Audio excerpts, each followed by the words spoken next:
Admiral Han Juwu stood at the viewport of Earth's last visible defense station, her expression betraying nothing as she watched the hegemony ships approach.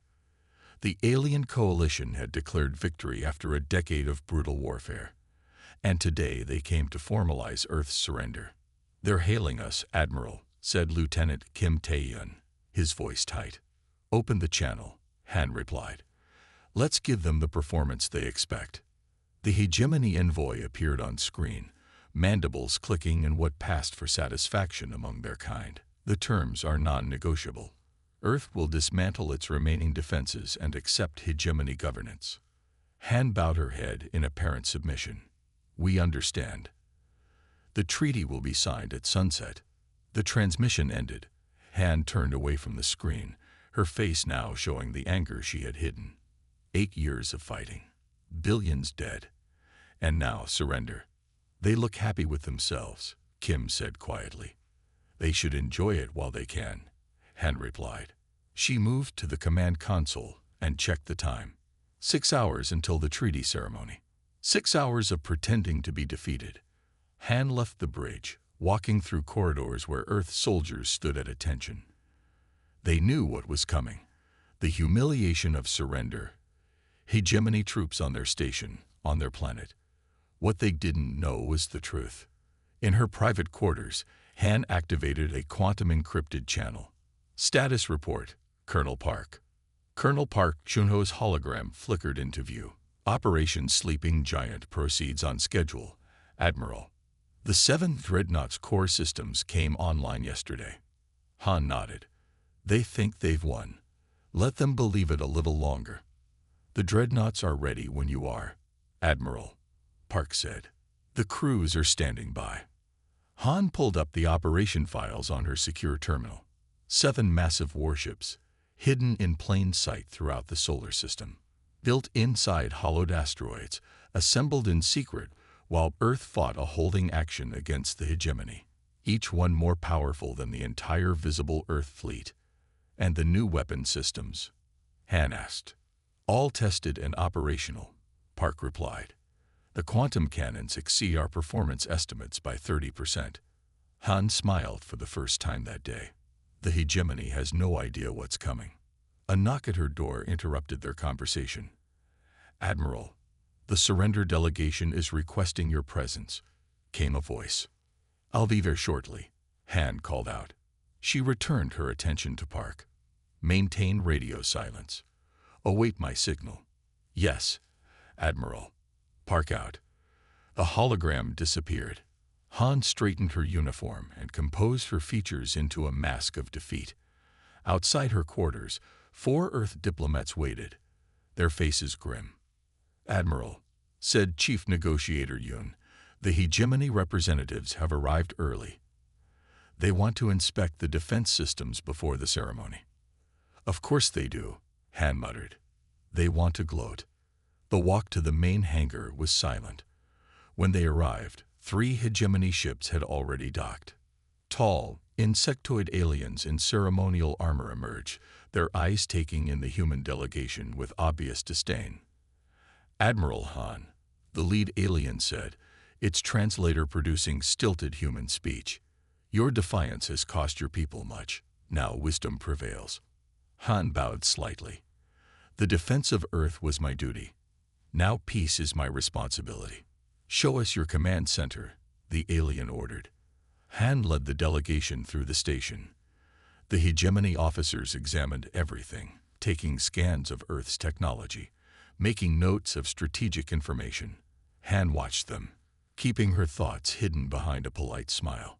2 hours later, in the main conference room, Han sat across from Supreme Commander Kolvak of the hegemony forces. The treaty document lay between them. "You fought well, for primitives," Kolvak said. "But the outcome was inevitable. The hegemony has conquered 37 species before yours. We are honored to be number 38, Han said smoothly. "Though I wonder if our resistance surprised you." Kolvak's mandibles clicked. "Your ships were outmatched. Your technology inferior. Only your stubbornness extended the conflict." Han nodded. "Humans can be stubborn." The treaty terms are generous, Kolvac continued. Your people will serve the hegemony, but may keep their culture. In time, you may even earn citizenship. Your benevolence is noted, Han said. The room filled with diplomats and officers from both sides. The surrender ceremony began. Speeches were made, promises of peace and cooperation, thinly veiling the reality of Earth's new status as a conquered world. Han signed the document when it reached her, her signature large and clear. The final admission of defeat. Around her, the Earth delegation looked broken.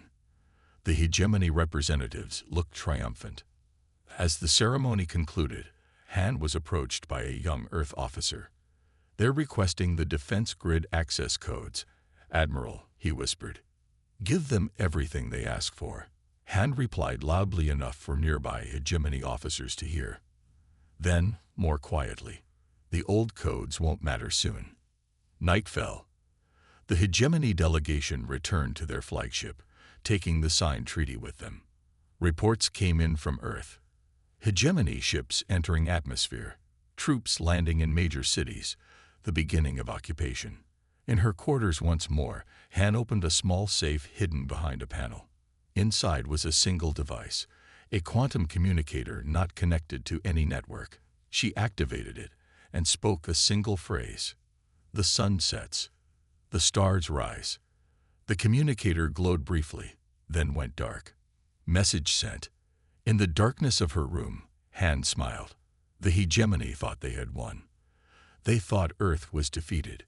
They thought the war was over. They were wrong. In the far reaches of the solar system, 7 massive ships began to power up. Operation Sleeping Giant was now active. In 3 days, the hegemony would learn what it truly meant to face humanity's wrath. The real war was just beginning. Colonel Park Jun-ho floated through the zero-gravity construction bay of Vengeance, the largest of Earth's secret dreadnoughts. His magnetic boots clicked softly as he moved along the walkway. Around him, the massive warship hummed with power, its systems coming fully online for the first time. The ship was enormous. At nearly 14 kilometers long, it was the size of a small moon. From the outside, it still looked like just another asteroid in the Kuiper Belt. Inside, it housed weapons that could destroy whole fleets. Beautiful, isn't she? Chief Engineer Lee Minji appeared beside him, her tablet displaying system readouts. Final systems check complete. All green. Park nodded, his eyes taking in the gleaming hull of the main quantum cannon. The weapon ran the entire length of the ship, a marvel of engineering that had taken 4 years to perfect. And the hegemony? He asked. Lee swiped on her tablet, bringing up intelligence reports. Still celebrating their victory. Their occupation forces are spreading thin across our solar system. They've already dismantled 60% of our visible defense grid. Park ran his hand along the polished hull of the quantum cannon. The metal was cool beneath his fingers, smooth as glass. Humanity has always been underestimated. They see our peaceful nature as weakness. A crew of technicians floated past, making final adjustments to the shield generators. Park watched them work with pride. For 8 years, nearly 30,000 people had lived and worked in secret, building the 7 dreadnoughts of the Lazarus fleet. Not one had broken operational security. Operation Lazarus activation codes are ready for Admiral Han's command, Lee said, checking another screen. Good, Park replied. 7 days from now, the real war begins. They walked together toward the bridge, passing through massive bulkheads that could seal off sections of the ship in case of damage. Unlike Earth's visible fleet, which the hegemony had systematically destroyed, these ships were built to survive. How are the crews doing? Park asked. Eager, angry, ready. Lee gestured to a viewport as they passed. Through it, they could see one of the other dreadnoughts, Retribution, its dark hull barely visible against the blackness of space. 8 years is a long time to wait for vengeance. This isn't about vengeance, Park corrected. It's about survival. The Bridge of Vengeance was a marvel of human engineering, a circular command center with stations for 20 officers. The main view screen showed a real-time map of the solar system, with hegemony ships marked in red. There were hundreds of them now, clustering around Earth, Mars, and the main colonies. Captain Bei Sungo rose from the command chair as they entered. "Colonel, Chief Engineer." "Report, Captain," Park said. "All systems operational. Crew at 98% readiness." Ba gestured to the tactical station. "We've been monitoring hegemony communications. They're beginning resource extraction on the moon. Mining operations have begun on Mars." Park's jaw tightened. "Already stripping our system of resources." "There's more," Ba said. They'd started relocating humans from major cities, setting up labor camps in Australia and North Africa. A heavy silence fell over the bridge. Everyone knew what that meant. The hegemony didn't see humans as equals. They saw them as resources to be used. "Show me the fleet status," Park ordered. The view screen changed to show all 7 dreadnoughts, positioned throughout the Kuiper Belt. Each one represented more firepower than Earth had officially possessed during the entire war. "Vengeance, ready," Park said. "Retribution, ready," came the voice of its captain over the comm. "Justice, ready. Redemption, ready. Reckoning, ready. Defiance, ready. Resolution, ready." Park nodded. "Begin final preparations. Cruise to battle stations in 6 days. We strike on the 7th day." Later, in his quarters, Park reviewed the intelligence reports. The hegemony was operating exactly as predicted. They believed Earth was beaten. Their ships were spreading out, establishing control points, setting up mining operations. Their guard was down. A message came through on his private channel. Admiral Han's face appeared, transmitted via the quantum network that remained undetectable to hegemony sensors. "Colonel, status report. All ships ready. Admiral, awaiting your command." Han nodded. "The situation here is developing as expected. The hegemony is dismantling our defense grid piece by piece. They're using the components to build their own outposts." "And Earth's population?" Park asked. "Angry but compliant for now. The hegemony hasn't shown their true nature yet, but they will." Han's expression was grim. 3 hegemony colony ships entered the system yesterday. They plan to settle. Park felt his hands clench into fists. "Not for long. I've received word that the hegemony high command plans a victory celebration in 7 days. Their entire leadership will be gathered at Jupiter Station." Park smiled. "Perfect timing. Maintain readiness, Colonel. I'll transmit the attack order when the time comes." Han paused. 8 years of waiting. 8 years of building in secret, while our people died in a war we never intended to win. The visible fleet did its job, Admiral. They bought us time. At terrible cost. Han's eyes showed the weight of that decision. Make sure it wasn't in vain. The transmission ended. Park stood alone in his quarters, thinking about the coming battle. The hegemony had never faced anything like Earth's dreadnoughts. The alien coalition had conquered 37 species before encountering humans. They thought they had conquered their 38th. They were wrong. Park left his quarters and walked to the observation deck. Through the reinforced viewport, he could see the stars. Somewhere out there was Earth, now surrounded by hegemony ships, its people living under alien rule. For now. 7 days, he whispered to himself. 7 days, and then we show them what humanity is truly capable of. Behind him, the massive dreadnought continued its preparations for war. The real war. The one the hegemony didn't know was coming. Grand Commander Skivalin raised his 4 arms in triumph as the assembled hegemony leadership cheered. The massive hall of Jupiter Station glittered with the ceremonial armor of 100 different species, all united under hegemony rule. "The human resistance is broken," Skivalin announced, his translator converting his clicks and whistles into the common language. "Earth is now the 38th world to join our glorious union." In the back of the hall, The few human representatives forced to attend the celebration kept their eyes down. They wore the simple gray uniforms of a conquered people. Their fleets are destroyed, their defenses dismantled. Their leaders have surrendered, Skivalin continued. The war that lasted 10 standard years is finally over. On a screen behind him, images of Earth appeared. Hegemony ships in orbit, alien troops in human cities, the signing of the surrender document. Now we begin the process of integrating Earth into the hegemony. Their resources will strengthen us. Their people will serve us. Their planet will. Skivalin stopped mid-sentence. Something had changed in the room. The celebrating aliens fell silent. Many were looking past him, at the large viewport behind the stage. Slowly, Skivalin turned.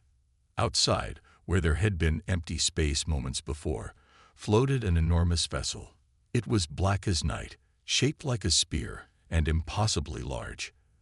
The hegemony flagship beside it looked like a toy in comparison. "What is that?" Skivalin whispered. In that moment, 6 more massive ships appeared around Jupiter Station. They seemed to materialize from nowhere, surrounding the hegemony celebration in a perfect formation. Alarms began to sound throughout the station. Miles away, hidden beneath the surface of Earth's moon, Admiral Han Jiwoo sat in the secret command center. Around her, officers worked at their stations, monitoring the Dreadnoughts' positions. "All ships in position, Admiral," reported Commander Yoon. Han nodded. "All Dreadnoughts, weapons free." At Jupiter Station, the hegemony leaders watched in horror as the massive black ships began to glow with energy. The quantum cannons charge, building power that made the sensors on the station overload. "Raise shields," Skivalin ordered. "Contact the fleet. We need." 7 beams of blinding white energy lanced across space simultaneously. They cut through the hegemony ships surrounding Jupiter Station like they were made of paper.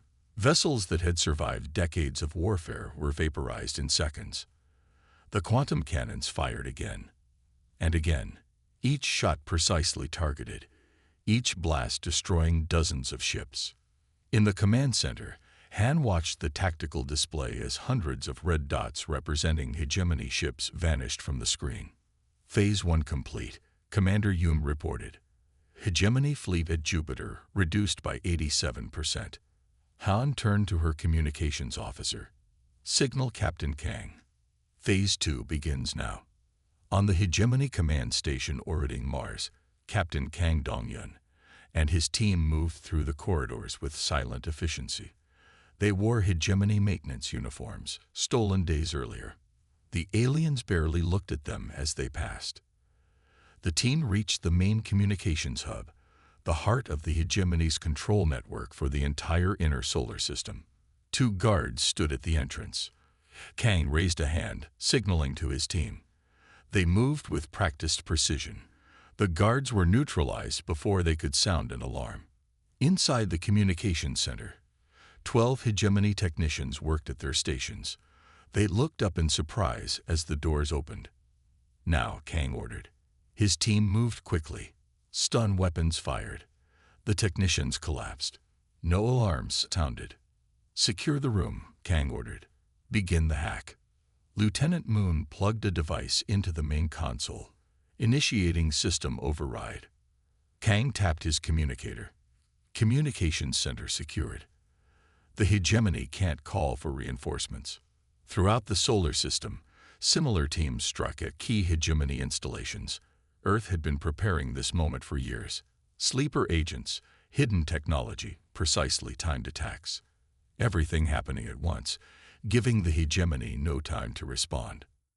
On Earth, civilians watched in amazement as the occupation forces suddenly lost communications with their command centers. Hegemony soldiers became confused, unsure what to do without orders. In orbit around Venus, the Dreadnought Justice fired its quantum cannons at the hegemony mining fleet. 20 ships vanished in an instant.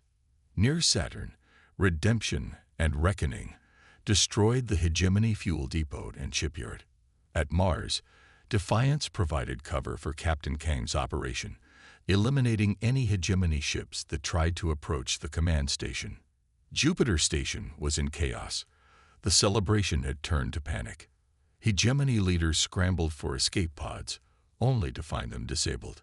Skivalin stood in the center of the command deck, watching as his fleet was systematically destroyed. "This is impossible," he said. Earth had no ships left, no weapons of this magnitude. One of his officers approached, trembling.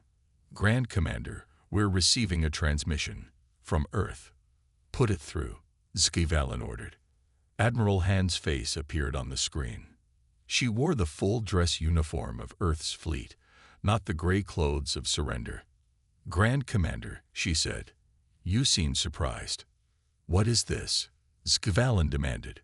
"We had a treaty." Earth surrendered. "Did you really think it would be that easy?" Han asked. "That humans would simply accept defeat? Your fleet was destroyed, your defenses dismantled. The fleet you saw, the defenses you knew about." Han smiled. "We showed you what we wanted you to see." Outside the viewport, another hegemony ship exploded as a quantum beam struck it. "You have violated the peace treaty," Skivalin said. "This is an outrage." "No," Han replied. "This is war. The real war. The one you weren't prepared for." Throughout the solar system, the 7 Dreadnoughts continued their attack. The hegemony's supposed victory evaporated in hours. Their carefully positioned occupation forces, suddenly cut off from command, were quickly overwhelmed. In the Lunar Command Center, Admiral Han opened a channel to all Earth forces. "They thought us defeated," she transmitted. "Now they will understand the true strength of humanity."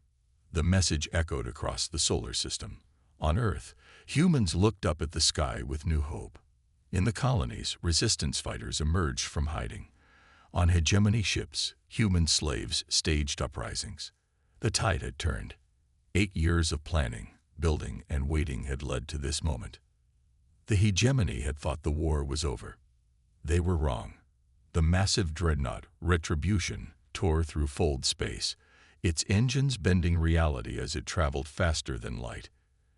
Inside the bridge, Admiral Han Ju stood calmly, hands clasped behind her back, as she watched the view screen. The ship was returning to normal space, the strange colors of fold transit fading as stars reappeared. "Fold space exit complete," announced the navigation officer. "We have arrived at coordinates." The view screen cleared to show a beautiful blue-green planet surrounded by orbital stations and defense platforms. This was Katera, the hegemony homeworld. For the first time in its 1,000-year history, the planet faced a direct threat. "They're scrambling their entire defense fleet," reported Lieutenant Koijisu, her eyes fixed on the tactical display. Hundreds of red dots were moving into formation, rushing to protect their capital world. Admiral Han studied the enemy movements with a practiced eye. 3 weeks ago, Earth had been under hegemony occupation. Now, humanity had pushed the alien coalition back across 3 star systems. The hegemony was in retreat everywhere. "Status of the other dreadnoughts?" Han asked. "Vengeance and Justice are securing the Proxima system," Commander Yoon reported. "Redemption and Reckoning are destroying the hegemony supply lines in the Ta City corridor. Defiance and Resolution are standing by at the designated coordinates, awaiting your signal." Han nodded. 2 dreadnoughts in reserve, ready to join the attack if needed. But she doubted they would be necessary. The hegemony was already breaking apart. "And the coalition species?" Han asked. Lieutenant Choi checked her console. "The Navar and Eldrin have officially withdrawn from the hegemony. They're suing for separate peace. 3 other member species have declared neutrality." Han allowed herself a small smile. The hegemony was a coalition of 38 species, with humans being the latest addition. But that coalition had been built on fear and force, not loyalty. Now that the hegemony showed weakness, its empire was crumbling. "Open a channel to their high command," Han ordered. The communications officer worked his controls. "Channel open, Admiral." The main view screen changed to show a hegemony war council, 5 different alien species sat around a table, with Grand High Commander Skivalin at the center. His posture showed fear rather than the arrogance of months prior. "Admiral Han," Skivalin said, his translator making his voice sound flat. "Your presence here is a violation of hegemony space." "You seem uncomfortable, Grand High Commander," Han replied. "Perhaps now you understand how Earth felt when your ships arrived in our system." "You deceived us," Skivalin accused. "The treaty was a lie." "We adapted," Han corrected. "When faced with a superior force, humans find ways to survive. You mistook our tactics for surrender." The tactical display showed more hegemony ships moving into defensive positions around the planet. They were forming a barrier between retribution and the homeworld. "Your situation is hopeless," Han continued. "You've lost half your fleet. Your coalition is falling apart.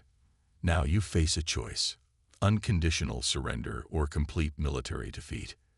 Skivalin's 4 arms moved in an agitated pattern. "You cannot defeat the entire hegemony." Han gestured to her tactical officer. The view screen split to show images from across hegemony space: Earth forces reclaiming colonies, dreadnoughts destroying hegemony shipyards, former hegemony member species turning against their masters. "We already are," Han said simply. A signal came through on a secondary channel.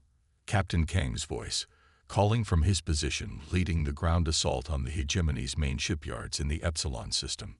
"Admiral, we've secured their main shipyards, but there are civilian centers nearby." Kang's voice was concerned. "Many of them are workers from conquered worlds, slaves, essentially." Han paused. The shipyards were producing warships that would be used against Earth. Destroying them completely would be the safest option.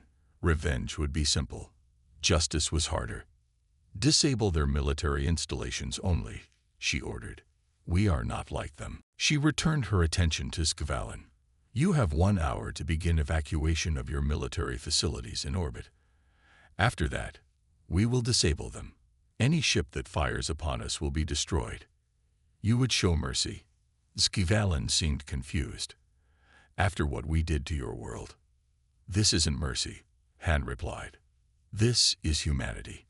We fight when we must. We kill when we have no choice.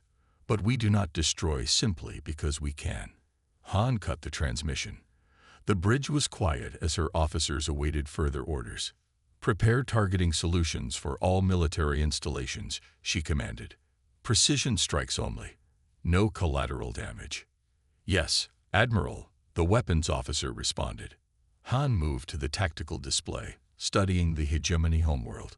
For 10 years, her people had suffered under hegemony attacks. Billions had died.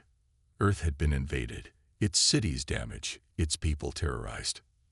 Now she had the power to do the same to them, to make them feel what Earth had felt.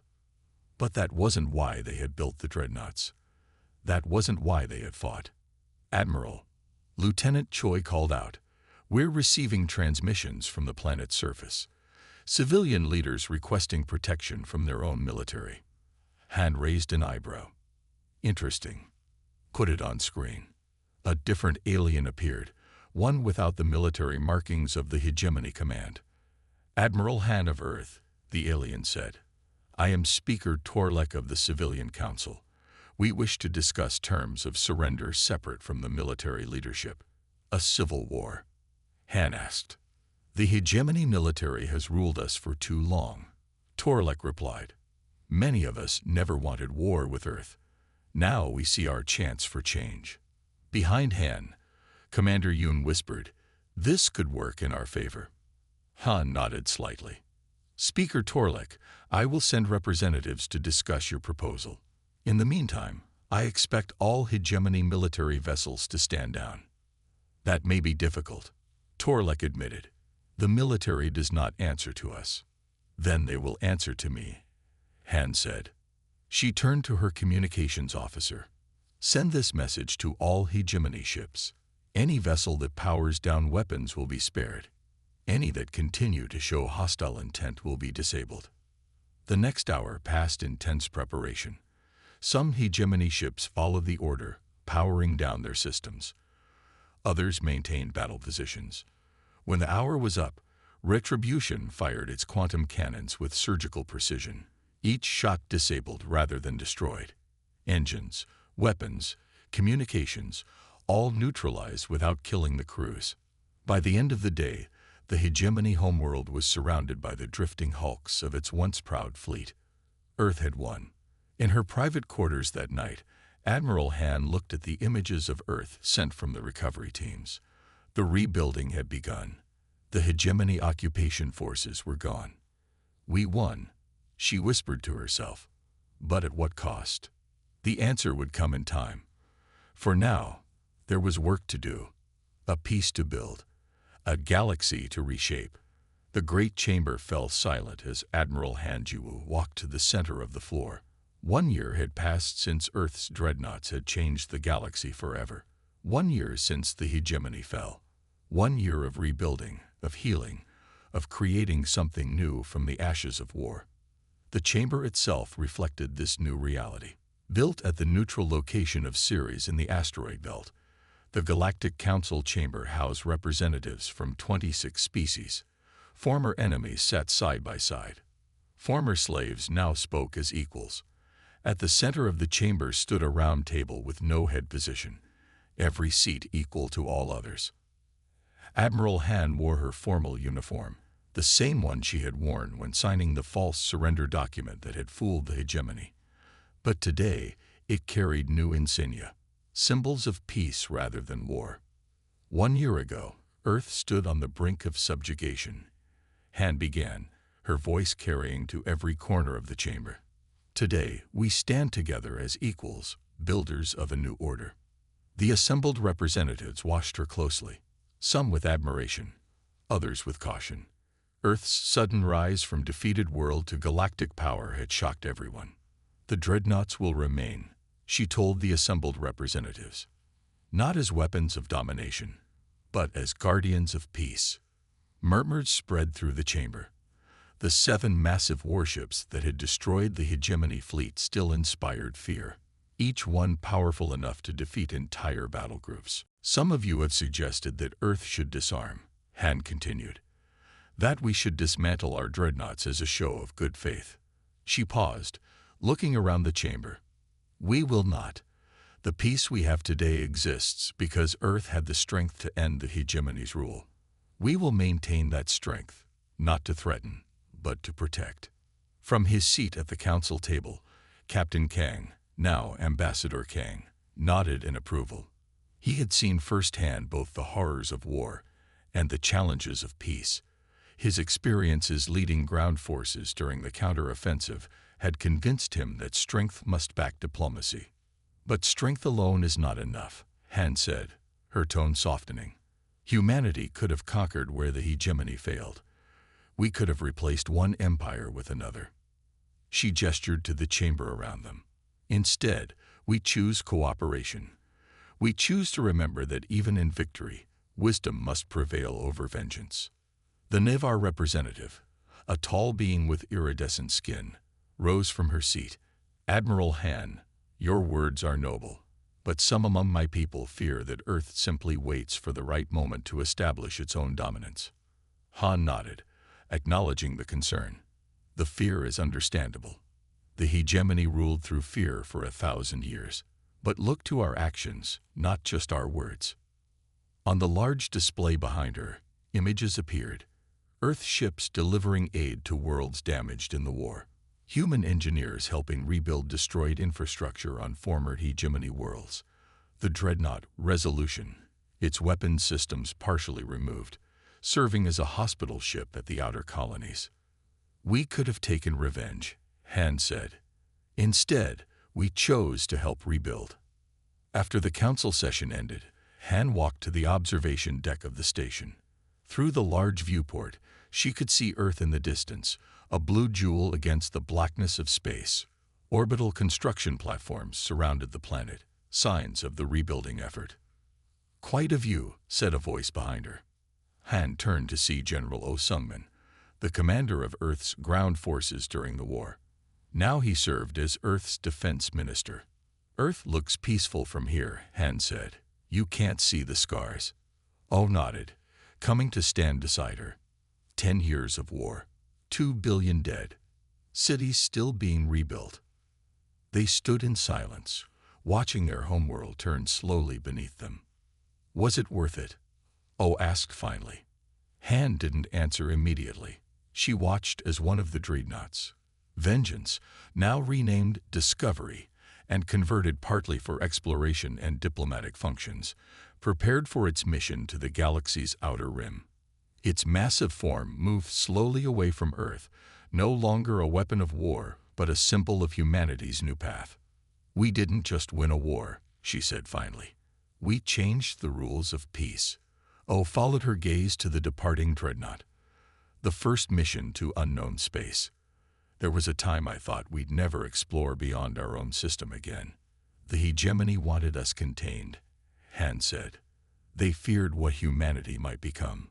Perhaps they were right to fear, O suggested. We defeated them, after all. Han shook her head.